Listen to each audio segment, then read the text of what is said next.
Assalamualaikum warahmatullahi taala wabarakatuh.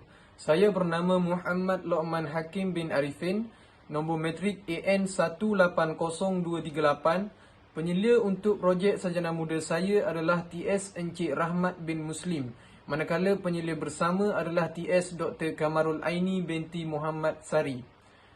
Projek sarjana muda saya ini bertajuk Kajian Keberkesanan di antara dua sistem suria fotovoltaik PV yang sering digunakan di Malaysia.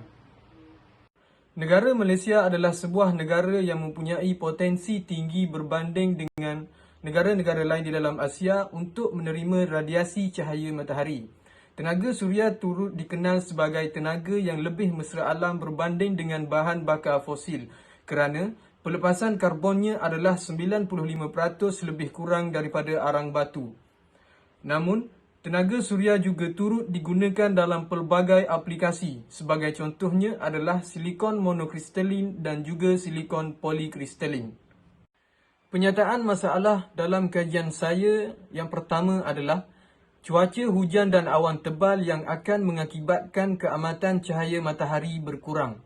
Cahaya matahari yang akan diserap juga akan berkurang.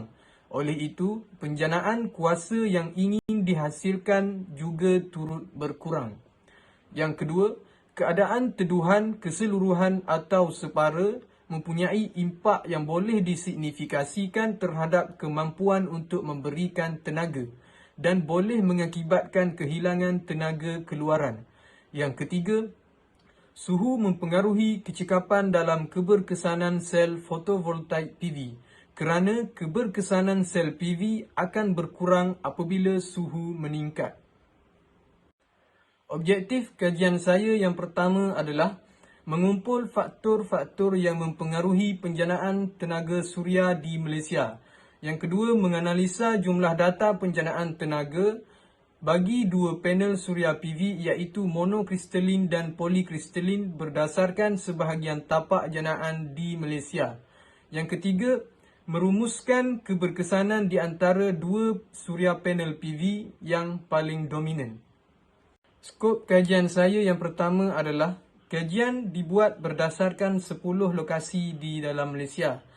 Yang kedua, kajian ini menumpukan terhadap dua jenis sistem suria PV iaitu monokristalin dan polikristalin.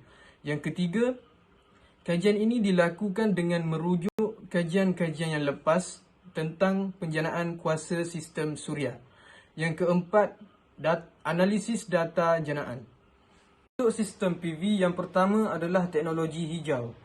Tenaga suria dianggap hijau kerana menggunakan sumber semula jadi yang tidak akan habis dan hampir tidak mempunyai kesan negatif terhadap alam sekitar. Yang kedua adalah tenaga mesra alam. Tenaga mesra alam dapat membantu dalam mengurangkan pembebasan karbon dioksida melalui penggunaan tenaga yang boleh diperbaharui. Penjanaan elektrik konvensional menggunakan pembakaran arang yang mana boleh menghasilkan banyak karbon dioksida yang merendahkan lapisan ozon dunia. Yang ketiga adalah kos yang semakin murah. Teknologi terkini yang mampu menghasilkan keluaran yang sama dengan masukan yang minima. Di samping kos penghasilan sistem suria PV semakin murah mengikut peredaran masa. Seterusnya, bersedia untuk grid kuasa pintar. Sistem suria PV boleh dipasang kepada beberapa bentuk iaitu off-grid dan on-grid. Komponen utama pemasangan suria PV termasuklah PV panel, inverter dan bateri yang hanya diperlukan jika pemasangan sistem jenis off-grid. Seterusnya, dapat mengurangkan kos tenaga elektrik. Dengan sistem PV, masyarakat tidak perlu risau berapa banyak elektrik perlu dibayar. Sebagai contoh, dengan melabur dalam sistem suria 4 kW yang merupakan saiz domestik yang paling biasa, masyarakat dapat mengelakkan diri daripada kenaikan harga utiliti yang tidak menentu. Terdapat kelebihan-kelebihan dalam penggunaan silikon monokristalin. Yang pertama adalah tahap kecekapan. Panel suria monokristalin mempunyai kadar kecekapan tertinggi kerana ia dibuat dari silikon kelas tertinggi dan tahap kecekapannya adalah pada 15 hingga 20%. Yang kedua, ia adalah silikon yang sangat kuat. Pengilang telah menyatakan bahawa bentuk sel suria ini boleh bertahan paling lama dengan jaminan selama 25 tahun. Yang ketiga, cekap dalam cuaca yang panas. Panel suria monokristalin ini lebih cekap dalam cuaca yang panas berbanding dengan semua sel suria yang lain. Yang keempat adalah keluaran yang tinggi. Sel PV suria jenis ini juga mempunyai keluaran tenaga elektrik yang lebih tinggi daripada jenis suria yang lain. Terdapat kelebihan-kelebihan dalam penggunaan silikon polikristalin. Yang pertama adalah kecekapan yang baik. Kecekapan sel silikon polikristalin dalam menukar cahaya matahari menjadi elektrik adalah sekitar 13%, yang bermaksud kecekapannya adalah kurang sedikit berbanding dengan silikon monokristalin. Yang kedua adalah kos yang efektif. Proses yang digunakan untuk membuat silikon polikristalin lebih sederhana dan harganya lebih rendah. Jumlah pembaziran kuasa juga kurang kerana cara penggunaan wafer silikon pada panel. Yang ketiga adalah kurang sensitif terhadap variasi. Sel silikon polikristalin adalah sel suria yang kurang sensitif terhadap variasi suhu berbanding dengan sel silikon monokristalin. Yang keempat, banyak digunakan dalam silikon kristal. Panel suria polikristalin lebih banyak digunakan dalam panel silikon kristal dan panel suria CDTE yang lebih popular dengan thin film teknologi kelas.